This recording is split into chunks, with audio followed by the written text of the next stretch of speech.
buat kita bahwa kubur itu telah kosong, Tuhan sudah bangkit. Amin. Maut sudah dikalahkan. Yes. Saudara. Bicara kuasa kebangkitan itu luar biasa. Kalau kita mau bicara kuasa kebangkitan, maka Rasul Paulus menjelaskan begitu luar biasa dalam 1 Korintus 15. Mari kita akan lihat satu ayat saja. 1 Korintus pasal 15. 1 Korintus pasal 15. Ayat yang ke-17. Apa yang Rasul Paulus katakan menjadi pesan untuk kita semua pada hari ini. 1 Korintus 15 ayat 17. Mari kita baca dengan suara keras bersama-sama. 2, 3. Dan jika Kristus tidak dibangkitkan, maka sia-sialah kepercayaan kamu dan kamu masih hidup dalam dosamu. Katakan amin. Ayat ini powerful. Ayat ini luar biasa. Tuhan memberikan pewahyuan kepada hambanya dan dia berkata, jika Kristus tidak dibangkitkan, kalau Yesus tidak bangkit dari antara orang mati, maka firman Allah berkata, sia-sialah kepercayaan kamu. Sia-sia iman kita sebagai orang Kristen. Atau dengan kata lain saya boleh katakan, kalau Kristus tidak bangkit, percuma kita jadi orang Kristen. Tetapi karena Tuhan Yesus sudah bangkit, kita menjadi orang Kristen bukan yang kalah, tapi yang benar. Amin. Yes. Amin, saudara. Amin. Peristiwa kebangkitan Tuhan itu sangat penting dalam kekristenan. Oleh sebab itu iblis tidak suka. Iblis berusaha untuk menggagalkan berita ini.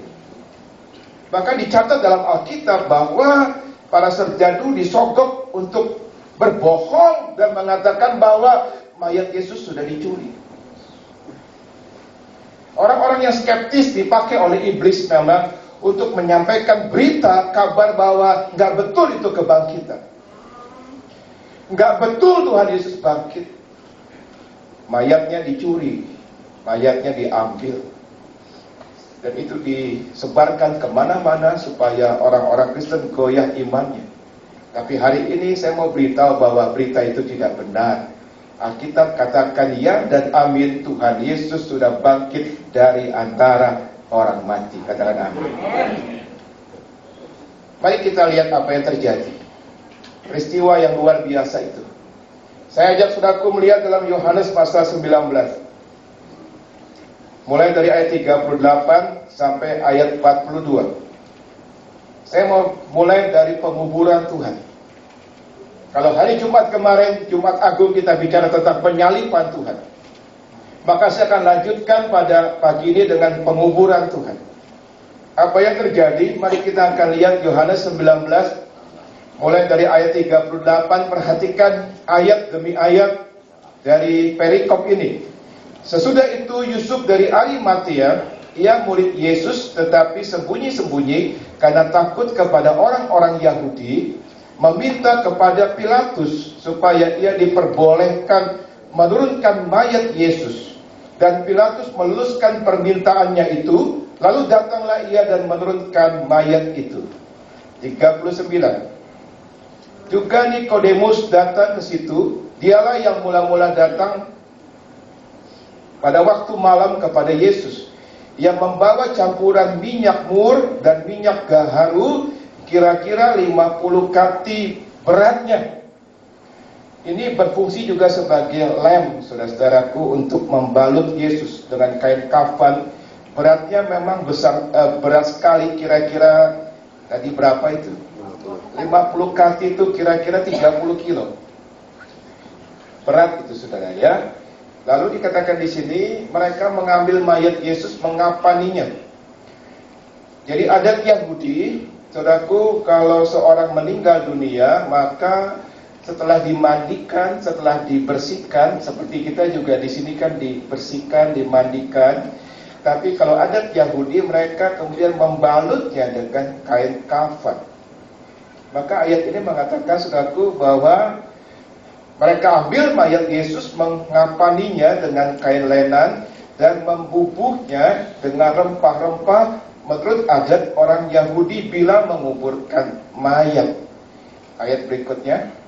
Dekat tempat di mana Yesus disalibkan ada satu taman, dan dalam taman itu ada satu kubur baru yang di dalamnya belum pernah dimakamkan seseorang. 42. Karena hari itu hari persiapan orang Yahudi, sedang kubur itu tidak jauh letaknya, maka mereka meletakkan mayat Yesus ke situ. Saudara, ini adat Yahudi yang juga berlaku pada waktu penguburan Tuhan Yesus. Kain kafan itu digunting atau dipotong dengan ukuran kecil-kecil. Kira-kira kalau saya lihat sekitar 5 cm atau 5 cm lebih, tapi panjang. Lalu mereka mulai membalut. Mulai dari kaki, naik ke paha, naik ke perut, kemudian ke tangan, tetapi sampai leher. Lalu turun lagi, balut lagi, sampai ke kaki lagi. Tidak berhenti, terus dibalut. Dan dipakai perekat. Makanya mereka bawa segala bahan-bahan itu, karena memang itu tradisi Yahudi. Dan balutan itu kira-kira bisa tebalnya 10-15 cm. Jadi tebal sekali. Berarti berat Yesus yang sudah memang berat, Yesus itu berat badannya, bertambah puluhan kilo lagi. Karena dibungkus. Saudara pernah lihat kepompong? Seperti itu kira-kira. Ya, jadi tubuh Yesus dibalut dengan kain, ya, dilem begitu kuat. Ya, kalau dibongkar harus dengan ya alat yang tajam, kalau enggak bisa. Lalu kalau mukanya itu dengan kain peluh ditutup. Lalu Tuhan dikubur, dan kubur itu kemudian ditutup. Itu yang terjadi pada waktu Tuhan Yesus dikubur setelah dia mati untuk kita di kayu salib.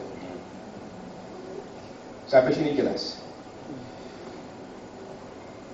Lalu kita akan lihat peristiwa kebangkitan. Mari kita mau membuktikan bahwa tidak benar kalau mayat Tuhan dicuri. Bukan hanya nubuatan perjanjian lama. Nabi-nabi perjanjian lama sudah menubuatkan bahwa Yesus harus bangkit. Amin. Amin. Demikian juga banyak saksi mata. Malaikat juga berkata bahwa jangan cari di sini. Dia tidak ada di sini, dia sudah bangkit. Tapi mari kita akan lihat apa yang terjadi di Yohanes 20 ayat 1 sampai dengan yang ke-10. Yohanes 20 ayat 1 sampai dengan 10, demikian pada hari pertama minggu itu. Pagi-pagi benar ketika hari masih gelap, pergilah. Jadi yang pertama kali pergi seorang wanita ke kubur Tuhan, yaitu Maria Magdalena. Dia pergi ke kubur itu dan melihat bahwa batu telah diambil dari kubur. Ayat 2. Dia berlari mendapatkan Simon Petrus dan murid yang lain yang dikasihi Yesus. Perhatikan, memang inilah tipe Yohanes. Ya, Yohanes itu orang yang tidak mau menonjolkan diri. Dia yang menulis kitab Yohanes, tetapi dia nggak sebut nama dia. Dia sebut murid yang lain, yang maksudnya adalah dia sendiri, yaitu Yohanes. Jadi waktu itu Maria Magdalena ketemu Petrus dan juga Yohanes, dan kemudian dia berkata kepada mereka, Tuhan telah diambil orang dari kuburnya dan kami tidak tahu di mana dia diletakkan. Itu kabar Tuhan sudah dicuri, mayat Tuhan sudah tidak ada. Ayat berikutnya, maka berangkatlah Petrus dan Yohanes itu ke kubur. Ayat yang keempat, keduanya berlari bersama-sama, tetapi Yohanes sampai lebih dulu, lebih cepat dari Petrus, karena Petrus lebih gemuk dari Yohanes. Jadi Yohanes lebih lincah. Yohanes sampai dulu ke kubur Tuhan, Petrus belakangan. Ya, ayat yang berikut, ayat 5. Lalu ia menjenguk ke dalam dan melihat kain kafan terletak di tanah, akan tetapi ia tidak masuk ke dalam. Yohanes tipe orang yang hati-hati, sopan, ia tidak gegabah, karena ini adalah kubur yang suci, kubur Tuhan. Dia hanya melihat. Tapi kemudian datanglah Simon Petrus, menyusul dia. Kalau Petrus memang tipe orangnya lebih tidak hati-hati, ya, lebih spontan. Maka Petrus yang duluan masuk ke dalam kubur itu. Jadi orang pertama yang masuk ke dalam kubur itu adalah Petrus. Dia melihat apa, saudaraku? Dia melihat apa? Kain kafannya ada. Kain kafannya ada. Kain kafannya tidak hilang, ya. Kain kafannya ada. Terletak di tanah. Ayat 7. Sedang kain peluh yang menutupi mukanya itu, muka Yesus, tadinya ada di kepala Yesus, tidak terletak dekat kain kafan itu, tetapi agak di samping, di tempat lain yang sudah tergulung rapi. Jadi tempat ini kesannya nggak berantakan, rapi, ya. Tetapi cuma ada kainnya. Tuhannya sudah nggak ada, Yesusnya sudah nggak ada. Ayat berikut. Maka masuklah juga murid yang lain, yaitu Yohanes, yang lebih dulu sampai di kubur, dan ia melihat hal yang terjadi di kubur itu. Ayat yang paling penting adalah ketika dia melihat, hanya melihat, nggak ada yang ngomong, nggak ada malaikat, tapi Yohanes melihat. Tapi ketika dia melihat, langsung dia apa, saudara? Dia percaya. Langsung dia percaya, ya. Ayat berikut 9.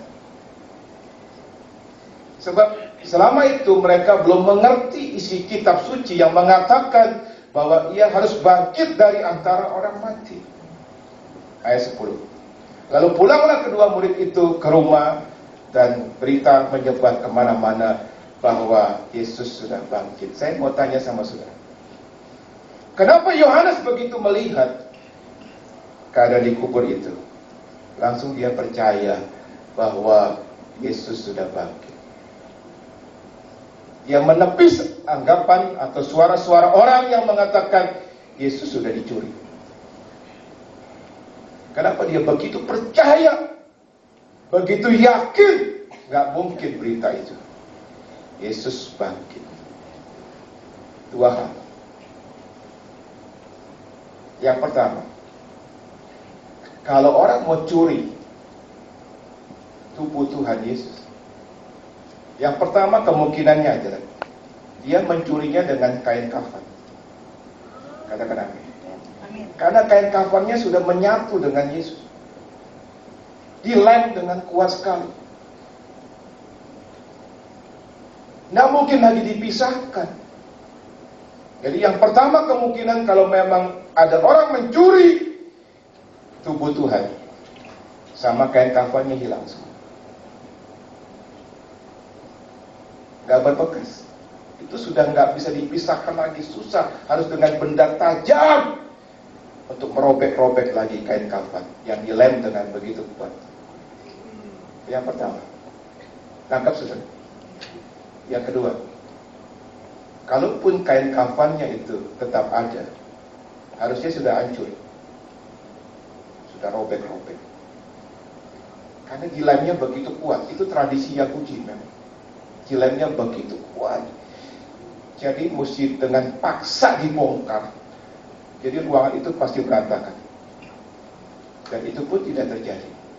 Yang Yohanes lihat luar biasa. Dia melihat kepompong kain kafan utuh,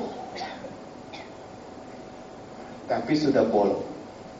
Di dalamnya sudah nggak ada tubuh. Sudah nggak ada tubuh. Yang cuma dia lihat ada kepompong kain yang utuh. Kesimpulan dia cuma satu. Ini hanya mungkin terjadi kalau ada kuasa supranatural, bukan manusia lagi, yang membangkitkan Yesus dari antara orang mati. Dan Alkitab memang mencatat Yang membangkitkan dia dari antara orang mati adalah kuasa Roh Kudus. Katakan amin. Yang membangkitkan Yesus dari antara orang mati, kuasa Roh Kudus. Dan disebut juga kuasa kebangkitan. Oleh sebab itu hargai Roh Kudus dalam diri kita. Amin. Katakan amin. Roh Kudus dalam diri kita adalah Roh Kudus yang pernah membangkitkan Yesus dari antara orang mati. Oleh sebab itu bagi saudara-saudaraku yang belum menerima Roh Kudus, minta itu. Alami kepenuhan Roh Kudus. Karena memang Roh Kudus selalu dihubungkan dengan kuasa dunamis. Tanda-tanda ini akan menyertai orang percaya bahwa mereka akan berkata-kata dalam berbagai-bagai bahasa. Itu tanda kita dibaptis dengan Roh Kudus. Katakan amin. Hari ini saya mau bicara singkat tentang kebangkitan Tuhan. Ada 3 makna kebangkitan Tuhan. Yang pertama, saudara tahu makna pertama kebangkitan Tuhan? Kubur itu sudah kosong. Yesus sudah bangkit dari kubur. Yang pertama berarti kebangkitan Tuhan benar-benar menyatakan bahwa Yesus adalah Tuhan. Katakan amin. Amin. Katakan sama-sama saya, Yesus adalah Tuhan. Yesus adalah Tuhan. Banyak pemimpin agama di muka bumi ini. Banyak. Tetapi semua mati. Dan tidak pernah bangkit. Tetapi Yesus bangkit. Katakan amin. Dia bukan sekedar pemimpin agama. Tetapi dia adalah Tuhan. Memang yang kita butuhkan bukan agama. Yang kita butuhkan Tuhan. Katakan amin. Memang akibat dosa manusia sengsara.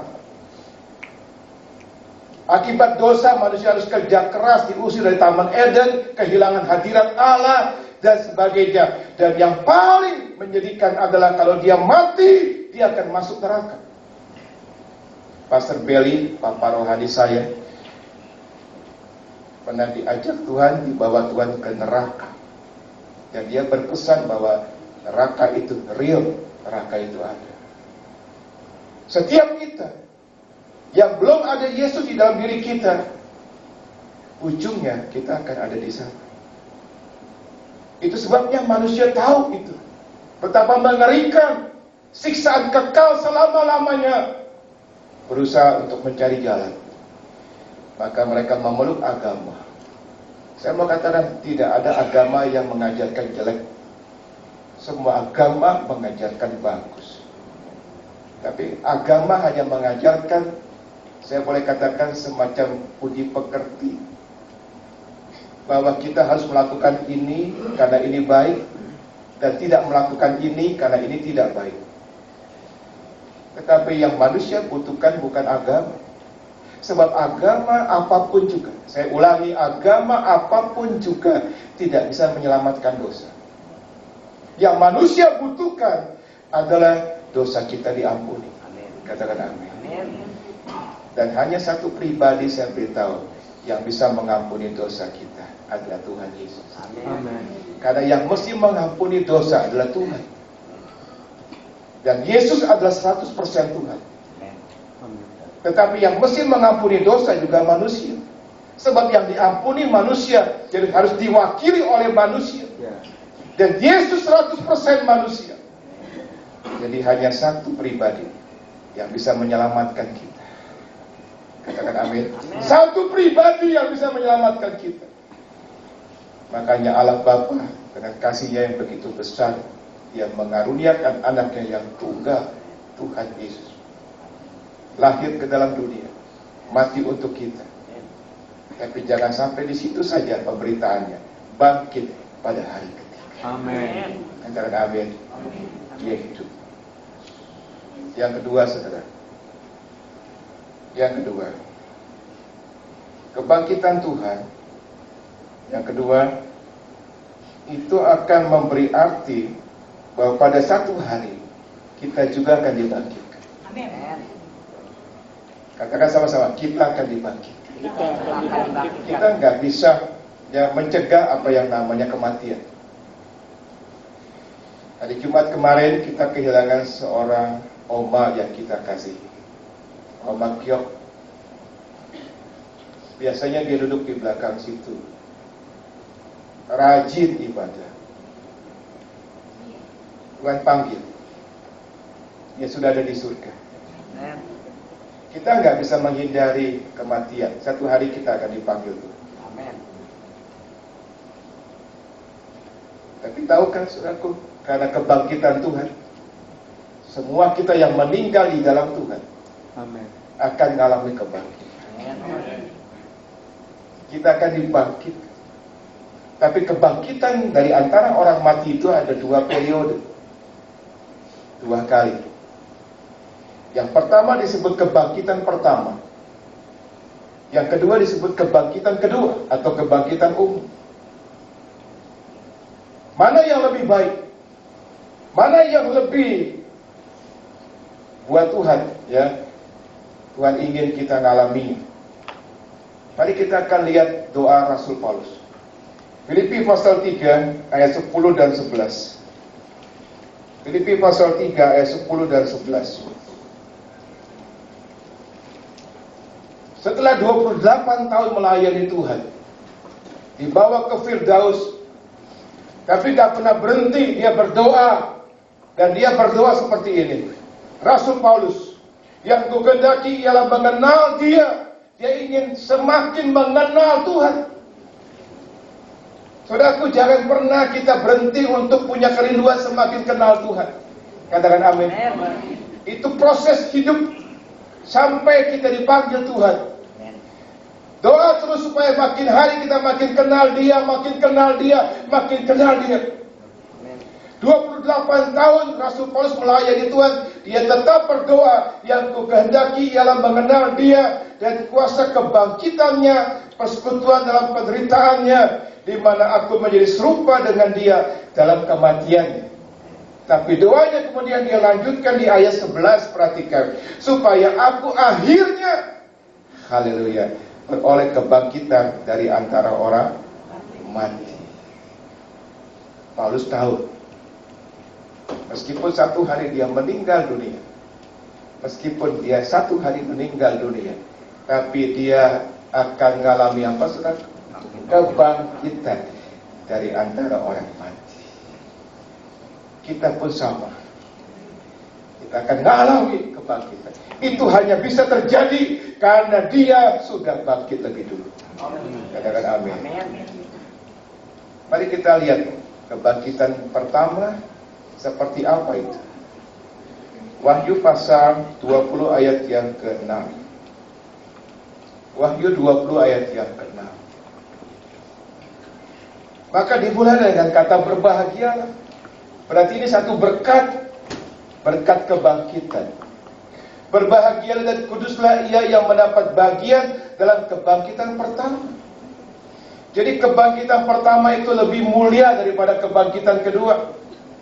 Kebangkitan pertama itu lebih agung daripada kebangkitan yang kedua. Oleh sebab itu, kitab Wahyu mengatakan berbahagialah dan kuduslah ia yang mendapat bagian dalam kebangkitan pertama itu. Kematian yang kedua tidak berkuasa lagi atas mereka, tapi mereka akan menjadi imam-imam Allah dan Kristus, dan mereka akan memerintah sebagai raja bersama-sama dengan dia 1000 tahun lamanya. Katakan amin. Amin.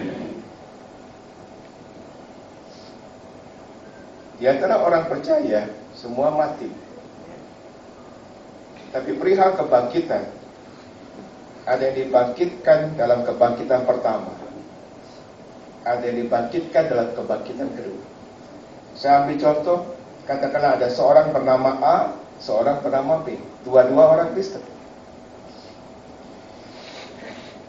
tapi akan mengalami hal yang beda. Si A bisa dibangkitkan dalam kebangkitan pertama, dan si B dibangkitkan dalam kebangkitan yang kedua. Dan jaraknya itu 1000 tahun. 1000 tahun. Waktu Tuhan Yesus datang kali yang kedua, dan itu gak lama lagi. Amin. Saya mau kasih tahu, itu gak lama lagi. Waktu Yesus datang kali yang kedua, kemudian kita akan masuk dalam satu masa yang namanya milenium, kerajaan 1000 tahun damai. Sebelum milenium akan ada kebangkitan. Akan ada kebangkitan. Itu yang saya sebut kebangkitan pertama. Itu yang Rasul Paulus berdoa, supaya dia beroleh pengalaman kebangkitan pertama itu. Kenapa saya katakan demikian? Karena Rasul Paulus ingin sekali memerintah bersama dengan Yesus. Amin. Jadi orang-orang yang mengalami kebangkitan pertama akan memerintah bersama dengan Tuhan. Katakan amin. Tapi orang-orang yang mengalami kebangkitan kedua enggak ngerasain memerintah bersama dengan Tuhan. Doa saya hari ini, semua jemaat GKS Grogol mengalami kebangkitan pertama. Amin. Kita akan dikasih tubuh kemuliaan. Sama kayak Yesus, tubuh kita tubuh kemuliaan. Amin, saudara. Sudah dalam tubuh kemuliaan. Itu bisa terjadi karena Yesus sudah bangkit. Yang ketiga, terakhir, kebangkitan Yesus mendatangkan pengharapan dalam hidup kita. Itu yang ketiga. Kalau Yesus nggak bangkit, hidup kita nggak ada pengharapan. Sebab kita tidak akan mengalami keselamatan. Tapi karena Yesus bangkit, maut sudah dikalahkan, maka kita punya pengharapan akan keselamatan. Katakan amin.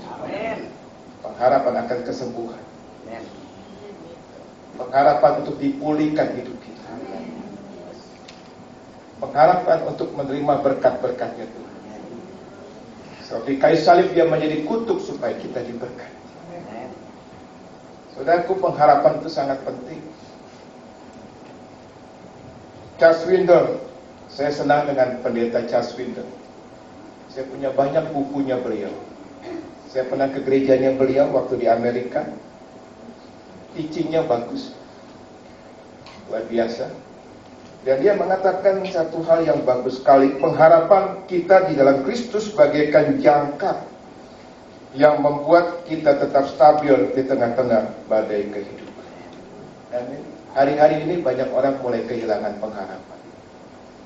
Pada waktu saya melayani gereja GBI di New York, ada seorang jemaat cerita, Pak, tahu nggak Pak, waktu World Trade Center hancur berkeping-keping, itu New York kayak neraka. Kita semua ketakutan. Apalagi, jadi mereka berpikir bukan hanya gedung itu yang akan hancur, akan ada serangan susulan. Apalagi yang terjadi?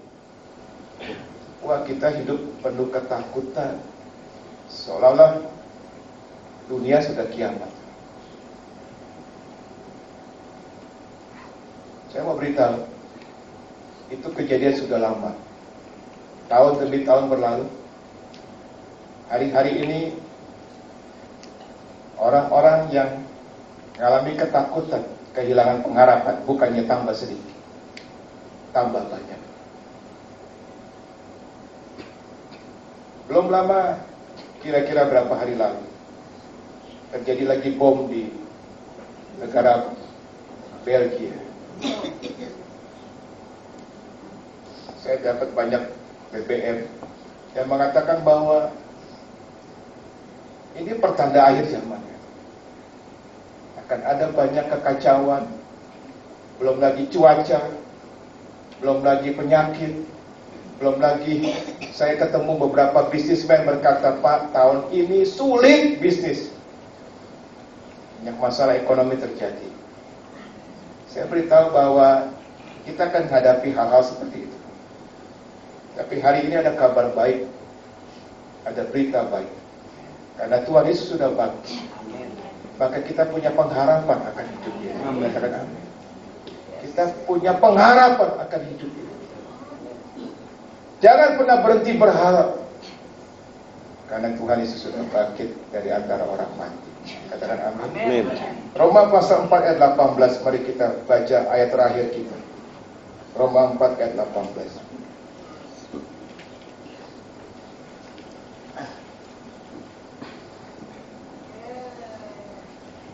Ya, Roma pasal 4 ayat yang ke-18.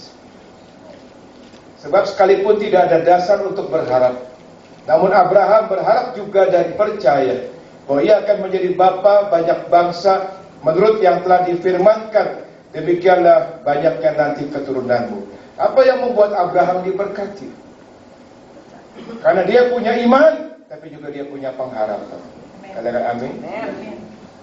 Nah, kita berkata sekalipun tidak ada dasar untuk berharap. Dia sudah 100 tahun umurnya, Sarah sudah 90 tahun. Bagaimana mungkin mereka punya anak? Tapi Alkitab berkata sekalipun tidak ada dasar untuk berharap, namun Abraham berharap juga dan percaya. Hari ini sesulit apapun kehidupan kita, jangan pernah berhenti berharap. Amin. Pengharapan di dalam Tuhan, saya mau katakan, adalah pengharapan yang pasti. Amin. Pengharapan dalam Tuhan adalah tidak pernah mengecewakan. Amin. Pengharapan dalam Tuhan adalah pengharapan yang tidak pernah sia-sia. Amin. Tapi itu semua bisa terjadi karena Yesus sudah bangkit. Kebangkitan Tuhan menunjukkan bahwa Dia adalah Tuhan. Amin. Kebangkitan Tuhan akan mengajarkan kepada kita akan ada kebangkitan juga bagi orang-orang yang percaya kepada Tuhan. Saya dan saudara. Kebangkitan Tuhan memberitakan kepada kita hari ini bahwa di dalam Dia ada pengharapan. Amin. Makanya saya senang dengan lagu Bill Gaither yang mengatakan sebab Dia hidup ada hari esok. Kalau Dia mati tidak akan ada hari esok. Tapi karena Dia sudah hidup, Dia bangkit, ada hari esok. Pengharapan kita di hari depan bukan pengharapan yang sia-sia, pengharapan yang pasti. Amin. Mari kita bangkit berdiri.